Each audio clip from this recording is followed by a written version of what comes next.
Hi, everybody. Welcome to the quarterly webinar, training webinar from OnStation.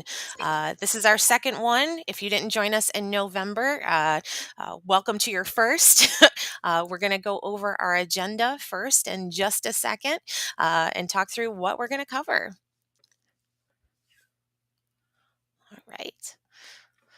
And go to the next slide. So a little bit about who we are. Who's talking right now? This is Aubrey Hadney. I am the implementation coordinator. I can't even say my own title. That's just a fancy name for someone who supports the customers, whether you're our new customer, existing customer, someone who's learning about OnStation. I'm going to learn all about you. Oh, I just heard can't hear, so let's adjust our volume. Thanks for letting us know. We're going to adjust the volume. Can you hear me now? Can I get a thumbs up? Hopefully sound is okay. Thank you. All right, got a All good thumbs up. now. Nobody can hear. All right, thank you. So I'll repeat, I am Aubrey Hadney. I am the implementation coordinator. Fancy title for people, someone that supports the customers, new, existing, someone who's interested in learning about the product and just in trial. Last time when we had our quarterly training webinar, we shared a fun fact. This quarter, we're going to share we're going to share our favorite food dish and our favorite ingredient. I had trouble picking my ingredient, but I'll start with my favorite food dish, which is my mother's chicken paprikash. Yes, I'm very specific. It has to be my mother's chicken paprikash. I'm Hungarian in heritage, and she makes a chicken paprikash like no other. That being said, one of my two favorite ingredients, if I'm going from savory to sweet, is chocolate and peanut butter. So anything with chocolate and peanut butter, I'm a sucker for. And that's just a little little information about me. All right, I want to introduce you to Cami. Cami, can you tell us a little about yourself? I'm Cami. I'm the marketing coordinator here at OnStation. So I'm responding to you in the chat today and anything on our social media. That's always me talking to you. So I appreciate when you follow us and like our content and reach out because I love engaging in those conversations. And my favorite food is definitely mint chocolate chip ice cream. I don't know if not, but ingredient is coffee. And I don't know if I'm just cheating the whole system by saying that, but mint chocolate chip ice cream and coffee for sure for me.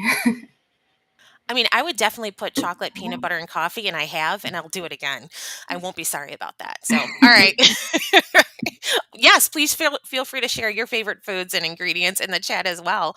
While you do that, again, we're just going to go over a high level of the agenda. We just told you who we are, why we're talking to you, and we're going to tell you in a minute what we do, a little bit more about OnStation, and then we're going to get into some training on some of our features that have been new since the last time we met or enhanced since the last time we met. We're going to have a sneak peek into some of the upcoming new features and of course a Q&A. That being said, while we do have a Q&A at the end, I don't want you guys to hold back on holding or asking questions while we're going through any of these topics. We want this to be interactive, so please feel free to ask questions, post notes, ask me to repeat something, whatever the case may be as we go through. So before we start training on what's new, just again, for any of you just learning about OnStation, who is OnStation? What do we do?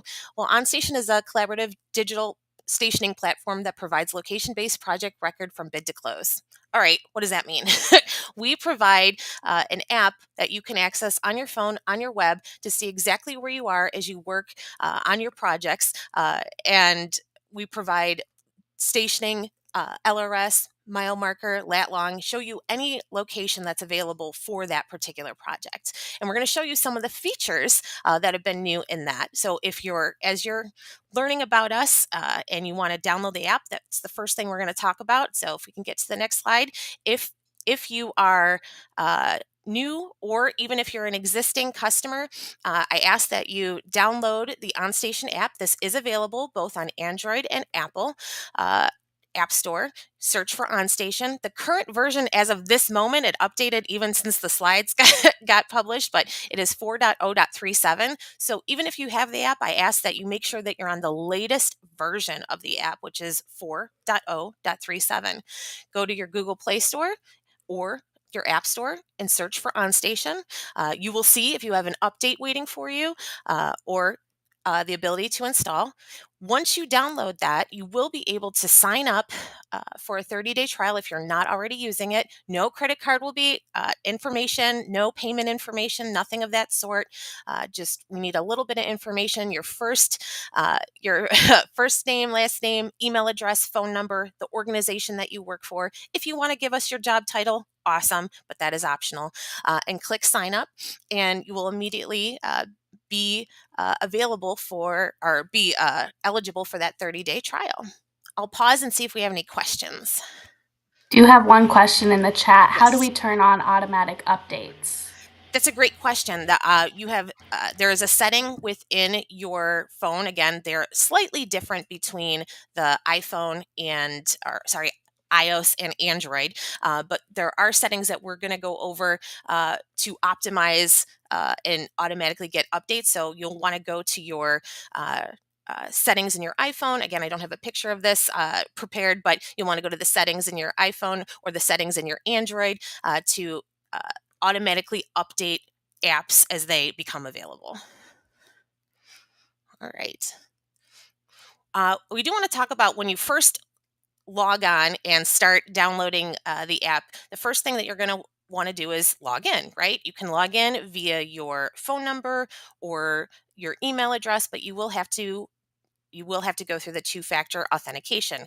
You'll see a lot of prompts that start as soon as you log in, and these are asking for things like allow me to send you notifications so that as people are chatting with you in the app or you get additional updates, that we can send those notifications to you through OnStation. It will also ask for the first time when you access your projects or take pictures to allow your camera to allow location. If you've kind of you're seeing some of these on the video right now as we're talking, it's asking me, hey, do you want to allow the camera? This is very important so that I can take flag and chat and camera notes and some other things we're going to go over later in the training session. But don't worry if you missed or said don't allow or clicked through it or got confused. We're going to go through all these settings manually to make sure that they're optimized for your phone and for OnStation. But just wanted to alert you to the first time you go in, you're going to get a lot of notifications, and it's trying to allow OnStation to access your location, send you messages, allow you to take pictures, and all the cool things that we do within the OnStation app. But again, if you already installed it and you toggled through these alerts, not really paying attention, it's okay. It happens. We're going to show you how to manually make some changes. Before we go into that, any questions on that? I think that we should just take one quick second because I think you're coming out as a little choppy on our Oh, end. okay. So just give it a moment to kind of catch up with you. Gotcha. The Wi-Fi, I think. All right. I think we're good. Let's keep trying to go from here, but we can get into what's new now. Okay. All right. So let's talk about some of those. We talked about prompts in the last one. If you bypassed some of those prompts that you were getting, let's talk about how you can manually set up your phone to allow for all the things that OnStation needs to access. So this is showing the Apple iPhone, or same with the iPad, the iOS settings. If you want to go into your settings right now, again, both Android users and iPhone users, iPad users, whatever, please go to the settings menu, and you're going to want to Hey, search. Aubrey, I'm going to jump in one Yes. more time. Okay. Can you hear me? Yes. Okay, it's coming in as a little choppy. I'm going to go Okay. back to the last slide because I think people missed our getting started prompts. But if you could Okay. start from here one more time, I think it just completely went over that. Okay. Absolutely. Absolutely. So let's go back to the when you're first downloading the app and you log in for the first time, you're going to get a lot of prompts. These prompts are asking for OnStation to have access to send you messages to your location, to be able to take pictures. So you're going to get a series of prompts the first time that you log in to allow this access for OnStation to work properly. Are you able to get on using your headphones during this time? You can just turn your camera off for a second and I'll answer some questions in the chat. Um, Sure. Maybe get off headphones and just use your computer audio. Not sure why it's coming through choppy. Yep, I can do But that. if you want during this time, you can just let me know what questions you have in the chat, and we'll get to that, and we can kind of communicate that way for a little bit. David asked if you can use OnStation from a laptop, and yes, you can. That is really exciting. You just have to go to app.onstationapp.com. I'll send that in the chat right here. But keep your questions coming because we'll use those. And then we can also go through whatever we don't get to here in the Q&A coming up at the end as well. Is this any better for the sound? Let us know in the chat if it's coming through any better for the sound. Go ahead and keep talking, Aubrey. Okay. Okay, so hopefully this is coming better through the sound. Again, I'm sorry about that. So when you're first logging in, you will get a series of prompts asking for you to let OnStation access your photos, to see your location, to send you notifications. These are all things you want to enable. And don't worry if you missed the prompts.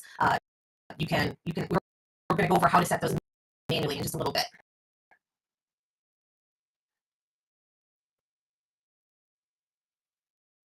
Were you able to hear that? Should I go to the next? Again, I apologize for the technical issues.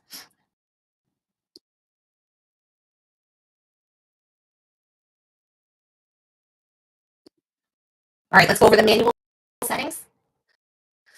So if you're, it's still choppy, people are saying. Okay, so hold on one second. Let me try a different setting. I apologize, everyone.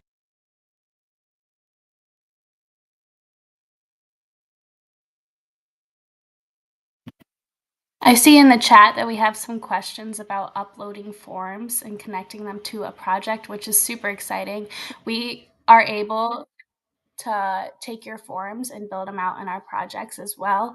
I will send a link in the chat for how to do that and how to request forms, but we'll be going through later on in this presentation all the forms that we do currently have in the project.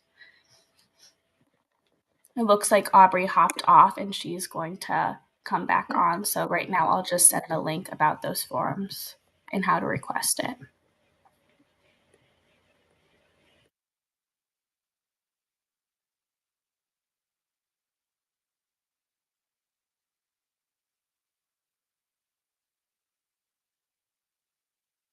Apologize for the technical difficulties here.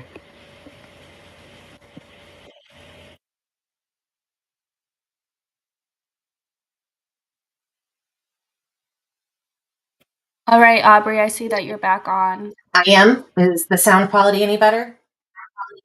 It's so much better, 100% better. Okay. Does it sound better for you guys in the chat?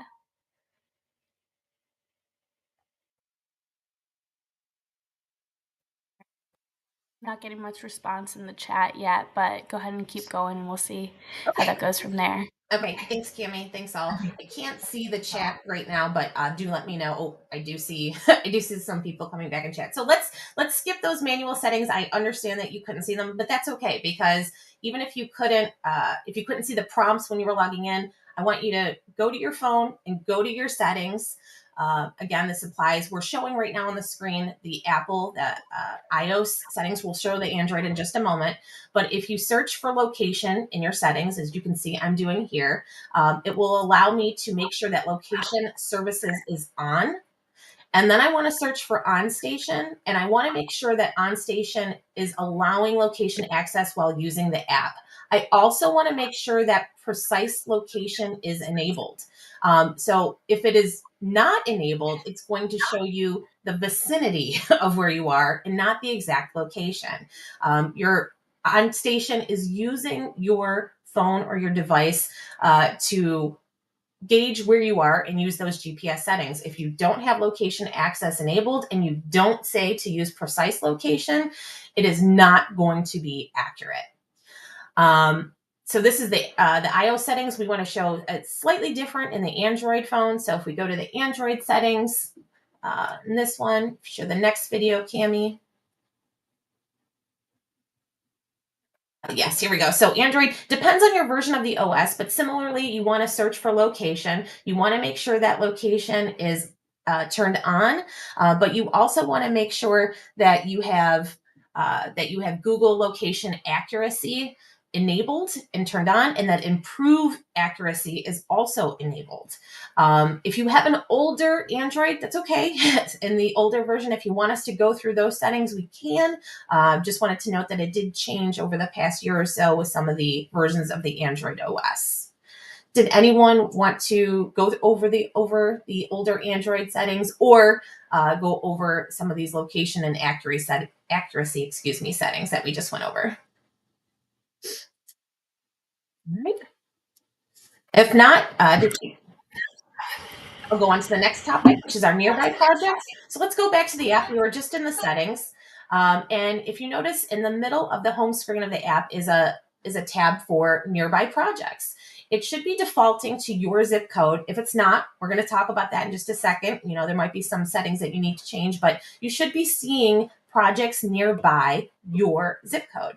If it is showing your zip code, but you're not seeing any projects, there may not be any within a 25-mile radius of your zip code. That's okay. You can go ahead and click change to search for another location. You can use city and state. You can use zip code. You can use a combination of those. In here, you can see I'm searching in Roanoke, West Virginia, and searching for projects nearby. A couple are pulling up. I can change that again and search to different cities to find, like, Jacksonville, Florida, to see what's near there. Again, what this is doing is showing you projects that are within a 25-mile radius of that city, state, or zip code. If you want to go back, you hit reset to current location, and it's going to go back to where you are. My home is Lakewood, Ohio. So again, that's just the nearby projects tab, and understanding that in a nutshell. Any questions on that? Okay.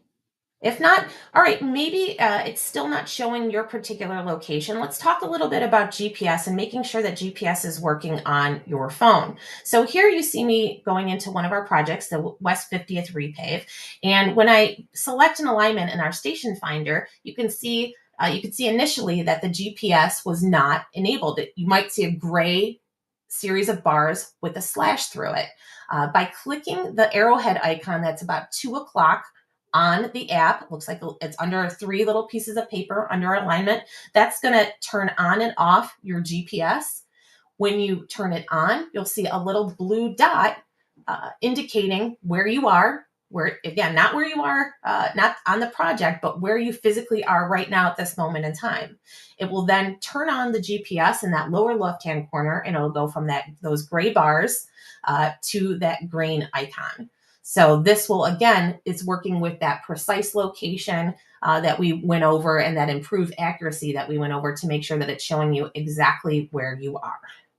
If you want to go back to the project, you can hit the plus, the little bullseye circle with the plus in it, to go back to center you on the project. So again, the arrowhead icon turning on and off the GPS, and that button below it with a circle with a plus through it, bringing you back to the center of that project. All right. Any questions on that? If not, we're going to talk about location locking, both under, you saw it just briefly there for a moment, the location locking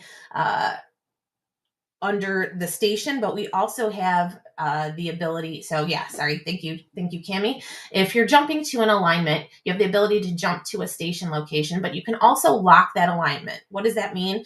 That allows you to stay, as you're navigating through the project, on that precise alignment. And you see that little lock indicator next to the West 50th Street. This is telling me that I am locked in on that alignment. So if there were other alignments or other things that I'm traveling across as I'm going through the project, it's going to keep me on that alignment, on those stations, or on those different location identifiers as I navigate through.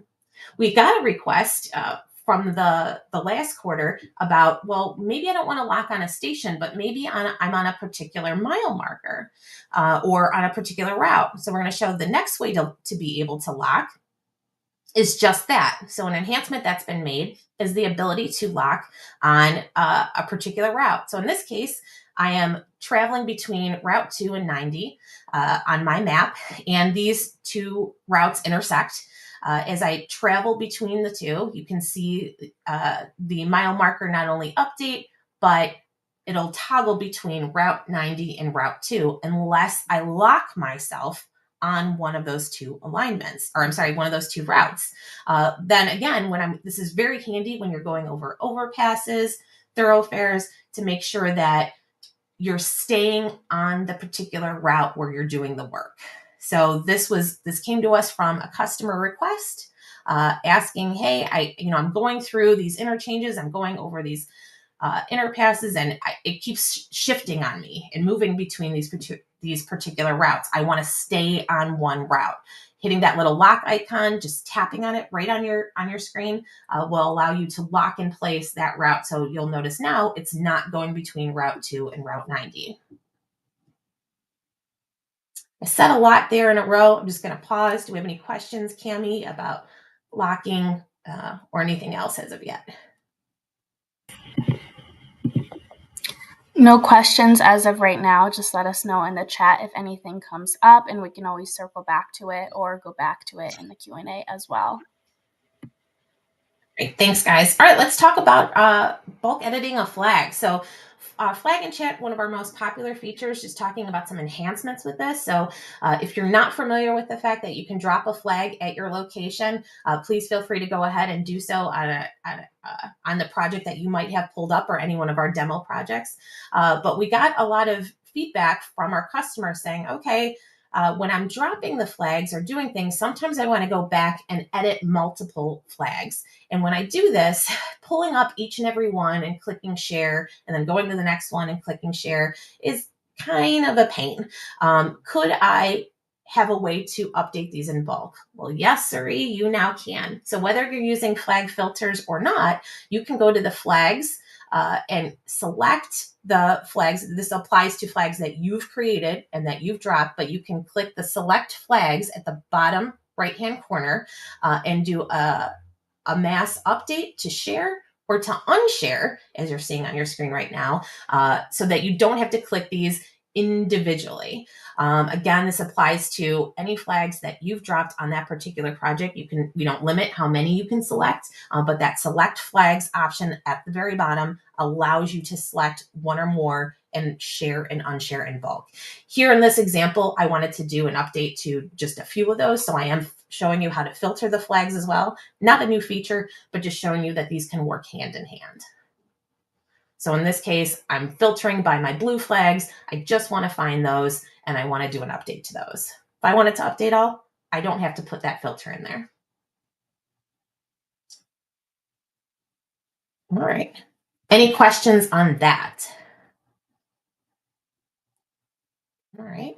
Well, let's talk about another request that came in for our customer. So with this bulk editing, the request came in of, okay, that's great. I can do this in bulk. I can share my flags or unshare my flags, not having to go back one at a time. But what if I just always want to share every flag I drop with the same person or persons all the time?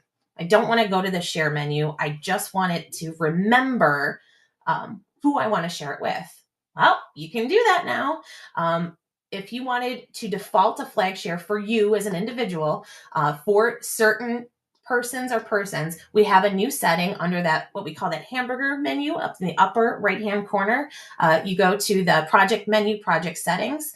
If you're not seeing it, this may not be active for your organization. We can talk about that offline, but this is something that needs to be enabled organization-wide. So if you're not seeing that, don't panic. We might just need to enable it for your organization.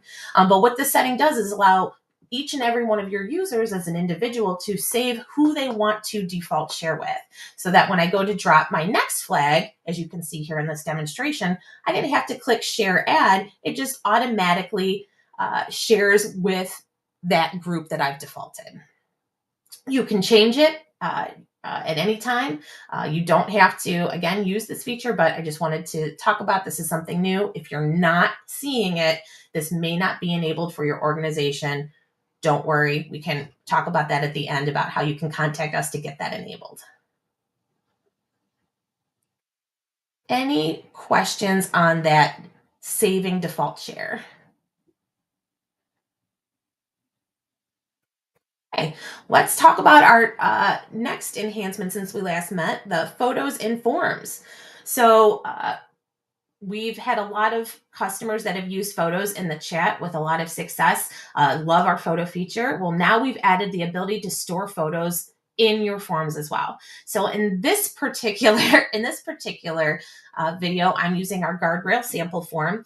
I'm adding a start and end station manually, and you can see it's auto formatting and calculating for me that distance between. But then I'm going to add a photo for what I'm trying to document. As soon as I snap that photo and say use photo, you're going to see the same picture menu that you're used to seeing in the chat, the ability to mark it up. You're going to see that date and time stamp, the geolocation, the alignment, and a cardinal direction. I can mark this photo up as I need to, and then go ahead and save it. As soon as I do so, it is associated in line in that form. In this example, I'm going to add a different pay line item as well. Here we have the ability to enter multiple pay line items. So I'm picking my vendor, picking my pay line item, picking some item details, and the date and time. Again, just some cool features that have been added with these drop downs and multi-selects. I'm going to pick my date and time, and I'm going to similarly be able to put another photo here in line with this pay line item. So I'm going to pick my time here. And I do see a question. Can you upload or take a photo? Yes, you can upload. You don't have to take the photo. It kind of flipped by quick there, but we'll show the video again where you can either take photo or upload from gallery. When I do this, in this case, I was taking the photo. So I'm also adding a note here, which will put it underneath those the geolocated and timestamp information. When you upload the photo, it is not adding that geolocated information or timestamp because you're uploading it from somewhere else. We don't know exactly where that was taken, but you can upload a photo and add notes to it. And here's how you can view it in just a slightly larger view as well. So here I'm opening up the photos that I've taken in line and just taking a peek at them. They open just slightly a little larger again with those with the OnStation logo. And as soon as I hit save form, those are immediately available both for anyone that I've shared that flag with and anyone who might be using the data portal. Yes, we're going to talk about the data portal in just a little bit. Stay tuned. But so as soon as I hit save form, it's very important that you're hitting that save form. As soon as you save it, there's no delay in that photo, that information, that data immediately being available to whomever you've shared it with and your person who's pulling the data from the data portal. Great question. I do see a question if there's a limitation of photos. There is not necessarily a limitation. We work with you to coordinate what you want to see. So we've had some customers say they want 3 photos and there to be a max of 3 photos. We've had others to say they want to keep being able to add. So we'd work with you on that form to see what option you want for your users. So we don't limit it, but we work with the customer if they want. In one case, we had a customer who wanted exactly 4 photos, 1 from the north, 1 from the south, 1 from the east, 1 from the west. And they wanted precisely 4 and no more. So we would work with you and your organization to configure the form as you need it, but we do not limit the photos. Great question. All right, let's talk a little bit more about forms, some other cool things that we can do in forms. So here we have a demonstration of our sample quantity tracking forms. And here we took from a customer forms that were previously in their electronic and paper world, 4 different forms where they were either gathering area, patch information, volume information, or station to station information in 4 very similar but different Excel spreadsheets. Well, in our dynamic ability of our forms, we can have that be a selection, again, in this case, form type being either area, patch, volume, and you can see the form update dynamically based on what they choose. So in this case, if they were choosing a patch for their quantity check, they're going to want to know what kind of patch type. They're going to want to know what the patch category is, and there's certain calculations that apply only to the patch information that don't apply to the area and the volume. So not only do we change that form, but we update the calculations based on what they're trying to gather. You can also see as I'm scrolling through here, there's still the ability to add pictures. There's still the ability to put other information, but just kind of showing you one that also has the dynamic ability to update the data that they want to gather and the data that they want to display based on the metrics that they gave us. This is just one example of how we're doing this. In other cases, you may have, hey, if I pick a district, I only want to pick these other types of information that I can do in that are applicable to that district. There really is no limit. But the concept being we want to just not only take your forms that you're doing in the paper world or outside of OnStation and make them electronic, but we want to make them smarter. If you're doing it 12 different ways, maybe there's a way we can combine this and make it a lot simpler for you and your users. Any questions about the dynamic form option? Okay. Looks like we don't have any questions coming up now. I'll let you know if they do. Okay, great. Thank you. And one more thing about forms that we wanted to talk about that have been enhanced is the ability to remember the last saved data. So another very critical piece of feedback that we've gotten from our customers is, okay, so I drop a flag, I drop a form, maybe I'm dropping flags and forms over and over and over again as I go up and down this particular route, highway, overpass, etc.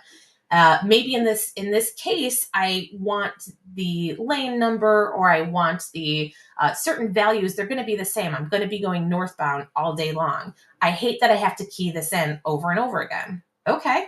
So what we introduced was the ability to remember the last saved data. You tell us what you want it to remember. And what we do by user is allow them to click that button that you're seeing there, import last saved data, so they don't have to rekey in common values. Again, this is just one example where we're saving the phase code, pay item, and lane information. We do not limit the amount of values that you want to import or saved. It's remembering for that person on that type of form what they keyed in last, so they don't have to keep rekeying in the same values. This is, again, just one example, but we can do this on any of our forms or any form that we would create with you to remember common values. Questions on the import save data button? All right, here's some of our form library. So there's a lot. Our form library is growing every day, and I think there actually might be one that just got added in the past day that might not even made the list. So hey, take a look at this real quick. These are just some of the names of our forms. Tell us in the chat, do you see a form that your organization might use? Might be named slightly different, but just wanted to pause and see if you see a form out there. Or if you don't and you're hoping to, we're going to talk about how at the end of this in our Q&A session, how you can contact us to add a new form to your form library. All right. We talked a lot, or I did, about the app, didn't I?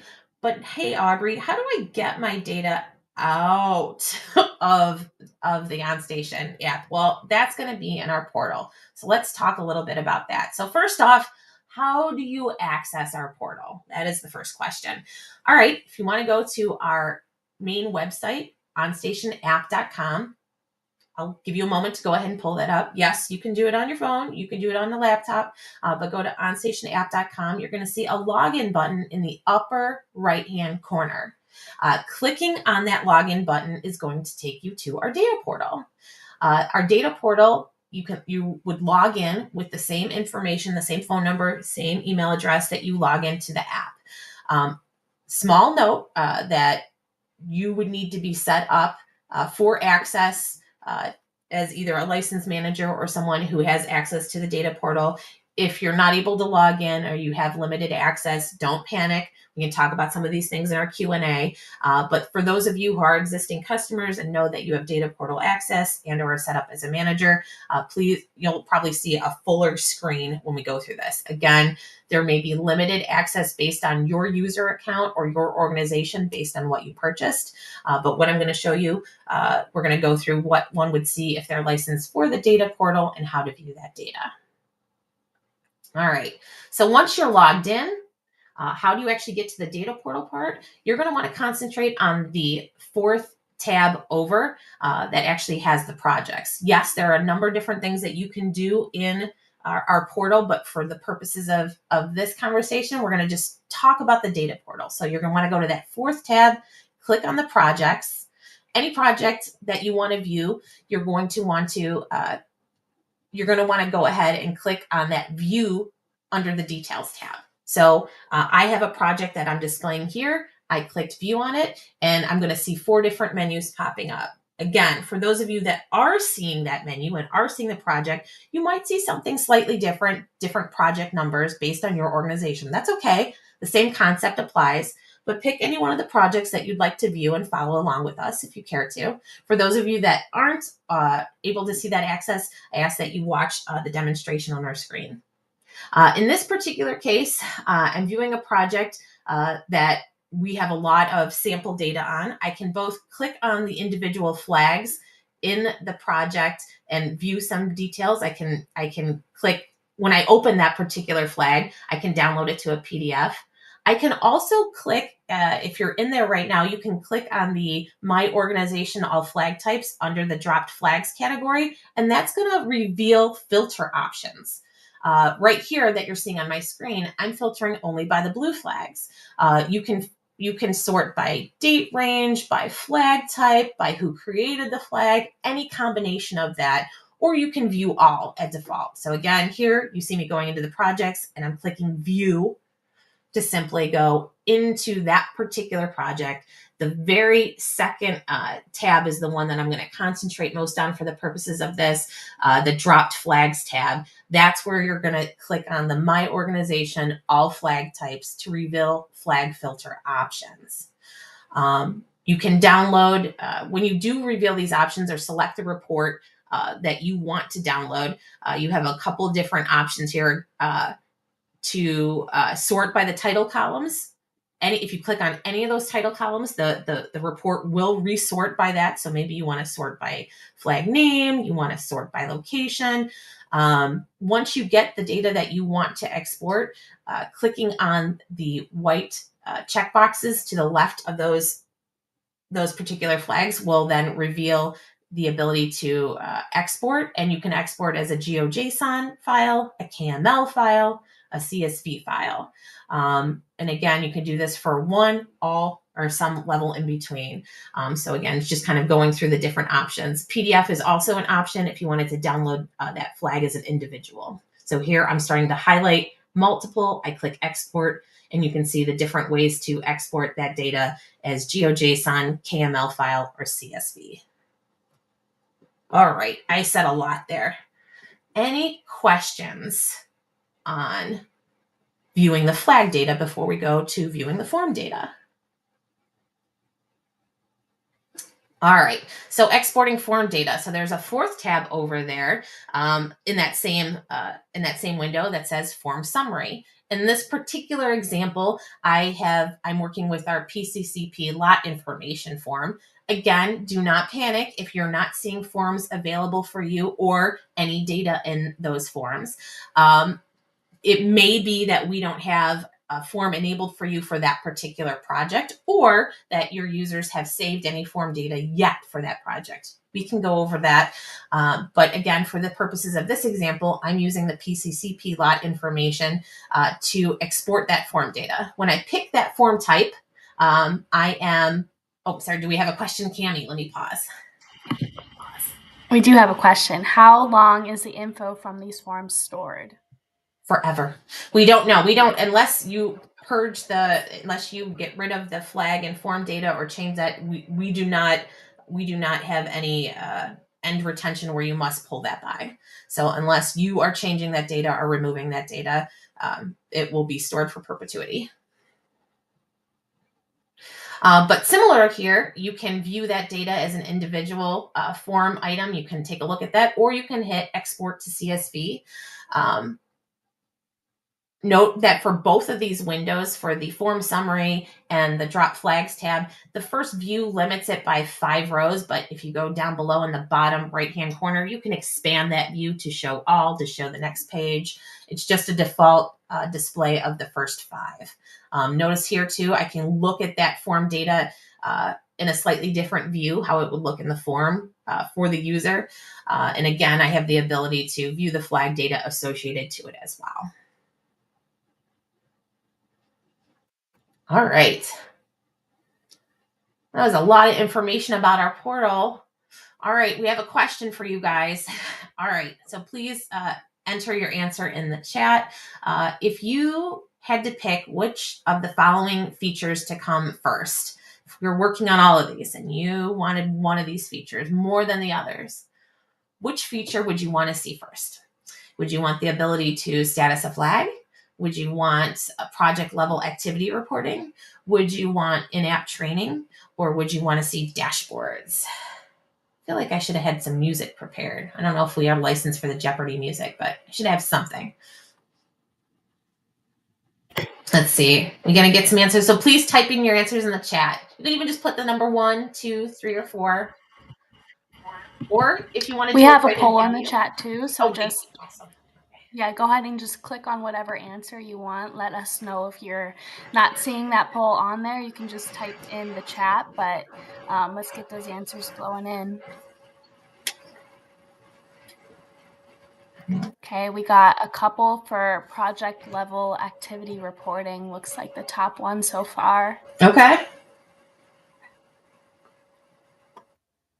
Yeah, 100% of votes are going towards that. 100%. Weird. Who would have predicted? All right. So let's talk about. Oh, okay. We got one for in-app training too. Okay. I want to say. I'll keep the poll open for one more minute. Yeah, keep it open. I want to say all of these, I think, have great value. We're just interested to see if you had to pick one to be the top of the list. What would that be for you?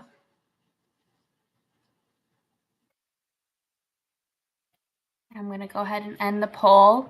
Okay. Project level activity reporting is definitely the winner with 83%. All right. Okay. I will. When I show my video again at the end, I don't want to interrupt the sound quality, but I am not surprised. So let's talk about these different things that are coming. So we don't have a lot of screenshots for all of these because these are things that are still in development and things that we're talking about. But we wanted to talk about some of the things that are coming and some of the things that have been asked for, so that if you too are interested, you can continue to talk to us OnStation or your account manager directly about some of these features. But one thing that's been asked is project level reporting. What do I mean by that? So we talked about and just displayed the ability to drop a flag, create a form, and then pull that data related to that flag location and that form data. But some of our customers have asked for the ability to, told us, I have this project and every week or every month or every so often, I have to perform an activity. I have to audit my project. I have to fill out something as it relates to the project as a whole. It's not necessarily at a location, but it's an activity that is associated to this project. And I want to be able to report on that. So that is something we've heard that is on our vision board for our product. We don't have a date for that, but just wanted to note that if you have feedback or other thoughts to things that you need as it relates to that, please continue to communicate to us so we make sure that we understand your organization's particular needs for project level reporting. Next up is something we've gotten a request for is the status of flags. So flag and chat and everything flag related is near and dear to a lot of our users and us. But we've also been asked for the ability to see on the map or hover over the flag and be able to see a status of the flag. Maybe it's associated work with the form that's going on, or just an overall status to say that some activity is happening. We are reviewing this request, and we'll have more updates as this comes forward. But again, similarly, if your organization has needs to status a flag or see things different as it relates to that flag and it progresses through its work on the project, let us know so we can make sure we're incorporating your organization's needs. Another thing that is coming up, and again, we have a pictorial here, but understanding that dashboards and the concept of them are still being worked out, but kind of seeing activity at a glance in a dashboard-like fashion for your organization. So this is another thing that we're working on that'll be coming soon. Again, if your organization has needs for this or is excited by this idea, reach out to us so we can make sure that we're encapsulating your needs as well. And then last but not least, in-app training. So myself and your account managers, I'm sure we've trained many of you, or you've had different sessions, whether it be just this quarterly training, last quarterly training, or something personalized to your organization. But we all know that as new employees come onto your organization, having the ability for them to tap in the app and learn about a button or a feature right there on the job could be advantageous. So coming soon, some features within the app for in-app training, both to help existing users and new people come on board. No, this doesn't mean we're going to stop having training sessions for your organization or that you'll hear any less from me. It's just in addition to what we're doing to help smooth that transition of our new features and existing features as people come on board in your organization. All right. Any questions on what's coming? Or, you know what? I'm going to turn my video back on. Hopefully my noise stays okay. All right, here I am again. So let's come back. What do you guys want to ask about? It could be something we covered. It could be something we didn't cover. Let's hear from you. Maybe it's a new feature that you were hoping to see on the new features list. Whatever it is, feel free to put in the chat, ask, comment, tell us about a favorite food. This is your time. Hopefully my sound quality is still okay with the video back on. Yes? Okay. Do you have any questions, Cami? Oh, I think you might be muted. Sorry, my mic was muted. How do they contact support? Oh, that is a great question. So contacting support, a couple different ways you can contact us. So first and foremost, in the app itself, if you see the little gear icon in the upper right-hand corner of the home screen, or you go to the project settings menu, you can see your settings right there. There's the ability to contact OnStation support right there.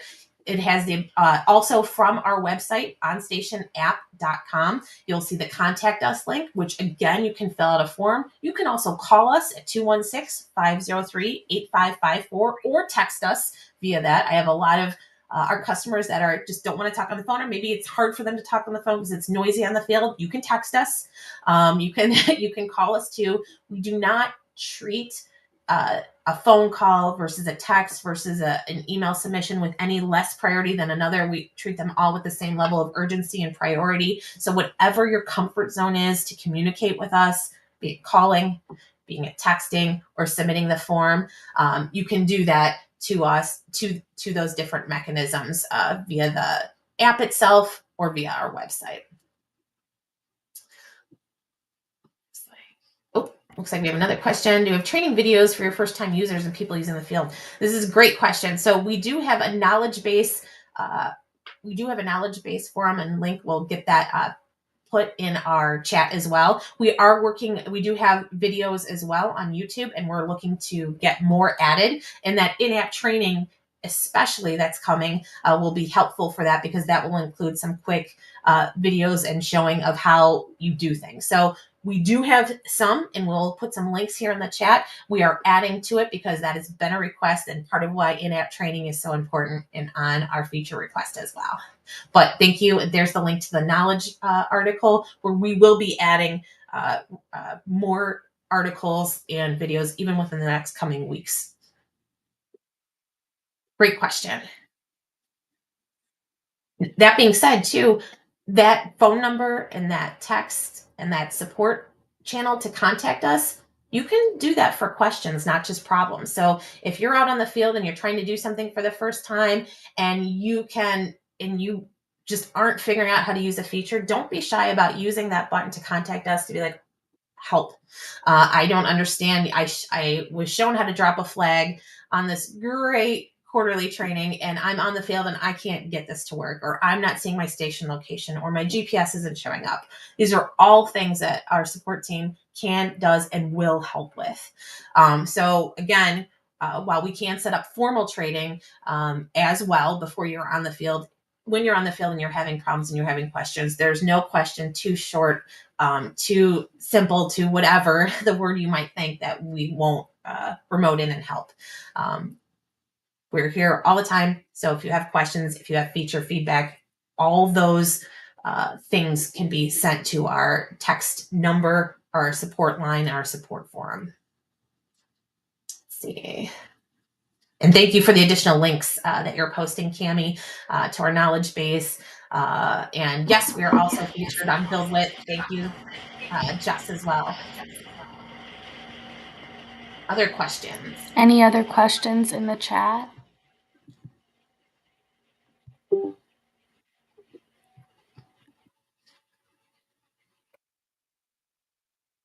Aubrey, how do they get their projects submitted? Great question as well. So I'm going to go back to our website, the onstationapp.com. To submit your projects, you're going to see a Get Started menu. It's about 3 over. When you click on the Get Started, there's the ability to upload your project files. Go ahead and click on that, and there's the link from Cami, because she's awesome like that.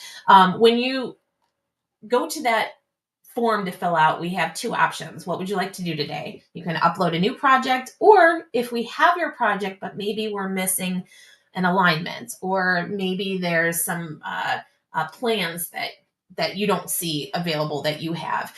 Whether it's uploading a new project or updating an existing project, give us as much information as you have.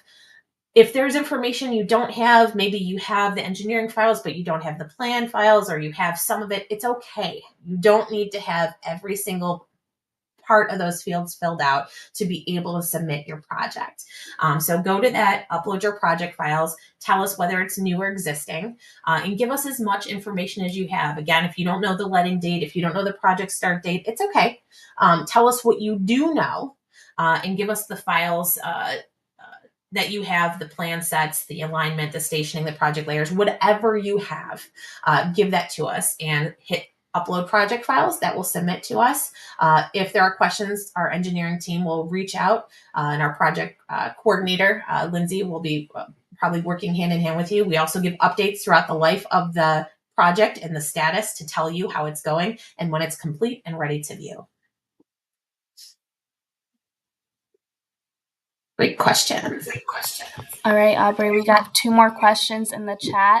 One, which is one of my favorites, is Ian said, when is the next webinar happening?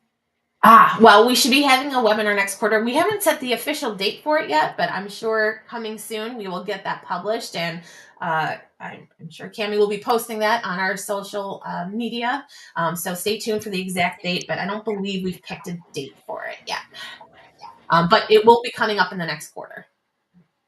Don't have a date for it, but make sure you follow us on LinkedIn, Instagram, or Facebook to really stay up to date with that, because we will let you know on there for sure. We also had another question from Bobby, but are there any other app features available online, such as viewing forums or editing?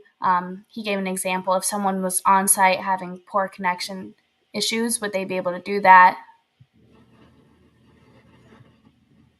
So yes, if somebody is having connection issues, we actually have the ability to take projects offline.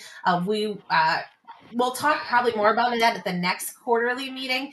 We just ran out of time for some of the topics that we wanted to add, but we do have an offline feature that allows you to take the project offline and still view it even if you have no connection. So we'll send some more information about that, and I did plan on including it in the next quarterly webinar. Tried to make it in for this one, but just had so much great information I can't keep up with our dev team. So many cool things. So yes, we do have an offline feature available, so you can take that offline and still view your files even with no connection.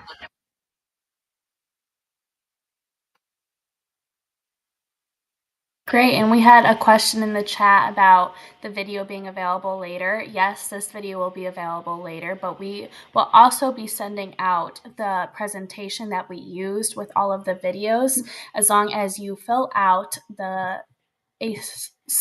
a really quick survey that we have about this webinar. I know that we had some technical difficulties, but we really want to hear your thoughts so we can continue to improve. So I put the link in the chat for that. If you just fill out that survey, we can send you the link to this video so you can share it with your team, but we will also send you the link to this presentation. There's only like 3 questions. So, answering 3 questions and then getting this wealth of information recorded at your fingertips to play anytime you want, I think that's a pretty sweet deal. I know, I'm biased. I agree. Let us know of any other questions that you do have. The chat is slowing down a little bit. Okay. I know we went long. Again, I echo Cammie's sentiments. Thank you for sticking with us through the technical difficulties. I swear we practiced this in my home internet like 4 times, but it's life. We roll with it. So thank you for those who lingered even through that, and keep the feedback coming. Our improvements, our enhancements, our agenda on what we present to you are all based on the interactions we have with our customers. So we mean it when we say that. Keep the feedback coming. Keep telling us what you want to learn about. We listen, we hear you, and just don't stop being that candid with us. I hope it sets us apart as your representation for what you do on the job. All right. Thanks, everyone. I hope you have an awesome day, snow or no snow.